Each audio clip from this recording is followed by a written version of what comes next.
Florida Senator Marco Rubio and Democratic challenger and Congresswoman Val Demings sparred in a debate last night in the Sunshine State. Both candidates had no shortage of fiery words for one another, hitting on hot-button issues from abortion rights, the state's flimsy property insurance market, guns, and other topics. Demings wasted no time taking a swipe at Rubio on guns. Let's watch. How long will you watch people being gunned down in first grade, fourth grade, high school, college, church, synagogue, a grocery store, a movie theater, a mall, and a nightclub, and do nothing? Rubio pushed back on Demings' attacks on what she characterizes as inaction on gun violence. Americans have a Second Amendment right to protect themselves. They have, and these killers that are out there, if they're intent on killing, as they are, they have found multiple ways to get a hold of weapons and cause mass destruction. Just the other day, he used a shotgun, which would have been covered by any of these restrictions. I have a bipartisan red flag law sponsored with Senator Jack Reed. But the problem is that the leftists in the Senate and in the House, like Congresswoman Demings, are against it because they want the California red flag law that allows your coworker has a grudge against you and can go to a judge and take away your guns. That I'll never support. Stolen valor. Val Demings is not a leftist. Though both Rubio and Demings didn't back down, the debate is likely to have a little impact on voters. The Congresswoman is still trailing the senator by 4 or 5 percentage points. What do you make of that exchange, Robby? That was a fiery exchange. Mm-hmm. Our script writers are correct to use that adjective. Rubio is not my favorite Republican, although I agree with him on this issue, and so do enough Floridians, or they're insufficiently indifferent to it because he is going to win re-election in all likelihood, I suspect. Marco Rubio is an interesting character because he was kind of selected, I would say, by the most elite elements of conservative media. He was kind of minted as the next cool thing. Cool is the wrong word. The next like conservative celebrity that he had it all going on. He has a Latino background, so conservatives love to have someone who checks some boxes. He's relatively young, very well spoken in a kind of perfunctory way, and he was the choice of a lot of Republican intellectuals, and also he was at the time, this is now 10 years ago plus, he was a kind of neoconservative really in his outlook at a time when that ideology was still clearly not popular among voters, but Republican elites, conservative elites in the media, very reluctant to let neoconservatism go. They thought they could cling to it and force it on their voters, and he was going to be the guy to do that. Didn't work out that way. Yeah, here comes Trump. Not. Little Mark Rubio, and these kinds of attacks really stuck. And it's interesting to see him in this kind of a context because Val Demings is a kind of a powerful speaker. She was very boldly, approaching all of these issues in the context of the debate.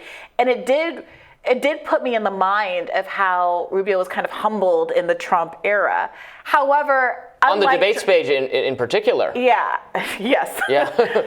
However, unlike Trump, the people who I think were inclined to even consider Rubio, I don't know if they're especially inclined to consider Val Demings and whether or not this kind of oratory does a lot to change people's minds. I think it might have the effect of galvanizing Democratic voters to have a higher turnout, but I'm not exactly sure how this exchange and exchanges like this that happened throughout the debate, which went very viral on Twitter and which were very much lauded across the feeds of mainstream Democrats, it's actually going to fly in the state. Well, a state that is increasingly becoming just a red state, right? But it is a red state where 60% of the voters, I'm sorry to keep bringing this up, but voted for a minimum wage raise, and where there's a lot of, frankly, diversity of opinion. And also, as we talked about in another segment with respect to Stacey Abrams, it is also true that for a lot of these policy issues, they aren't really partisan policy issues. They are widely supported, whether it's the abortion rights that people had under a Roe/Casey regime, whether it's basic minimum wage protections, antitrust protections. People want all of these kinds of things. Democrats are the only ones. Well, it depends it depends a little bit how you ask the question. Voters don't like the words Medicare for all very much, but they do. I concede aspects of the underlying for $15 policy. minimum wage. Yeah. So at the end of the day, it does come down to something other than the policies on paper.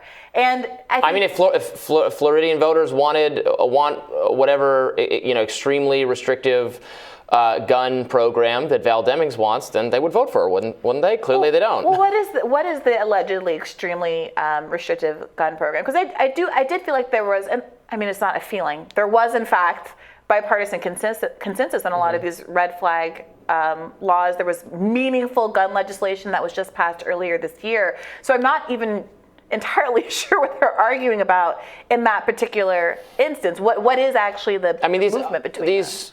Well, these conversations often come to, some kind of debate over whether, would this? Okay, you want to do this. I'm willing to do this. But would either of these things actually cover, the cases of gun violence? We're seeing some of them would. Yeah. Sometimes, yes, you have a shooter who is of an age where if we had moved up the age a little bit, okay, then maybe that shooting wouldn't have happened. But I do take Marco Rubio's point is not incorrect that there are a lot of guns out there. There are a variety of ways to get guns, and many of the shootings we've seen would not have been stopped by. And also that in so many of these shootings, you had law enforcement ostensibly aware of the issue and not doing anything. You have if people speak up and say we need help, this person is a danger, and nothing gets done, and you like. At some point, there's just such a collective a failure that cannot, I think, be put so much on the hands of the policy itself. Yeah, and this is why I guess I'm having this hesitation about Demings' approach here, because there's a way that she could have made her argument that didn't allow Rubio to have that kind of reply. Just make the narrower argument. Of course, to charge somebody with all of the gun tragedies that happened in the country or in the state.